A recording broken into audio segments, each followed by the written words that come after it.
হত্যার আগে ওরা আমাকে ভাত খেতে দিল। 2 পদের ভর্তা, ফ্যানফ্যানে ডাল, একটা মাংসের মতো তরকারি। স্বাদ ভুলে গেছি। আমি গেলাস থেকে জল ঢেলে হাত ভিজিয়ে নিলাম। টাটকা ভর্তা দিয়ে ভাতের গ্রাস মুঠো এঁটে শক্ত বানিয়ে মুখে দিলাম। চেখে দেখলাম তাবৎ পৃথিবীর তৃপ্ততম স্বাদ, দ্য লাস্ট সাপার। এরপর এরপর ওরা আমাকে হত্যার জন্য নিয়ে গেল এবং আমাকে প্রহারে প্রহারে হত্যা করা হলো।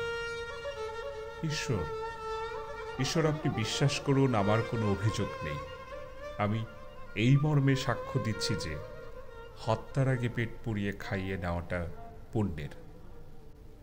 ক্ষুধা ছিল, তাই ভাতের বিনিময়ে আমাকে হত্যার দায় থেকে ওদেরকে অব্যাহতি দিন। ওরা আমাকে খেতে দিয়েছিল, ওদেরকে ক্ষমা করো। ঈশ্বর, বিশ্বাস করুন, আমার কোনো অভিযোগ নেই। আমি এই মর্মে সাক্ষ্য দিচ্ছি যে হত্যার আগে পেট পুড়িয়ে খাইয়ে নেওয়াটা পুণ্যের।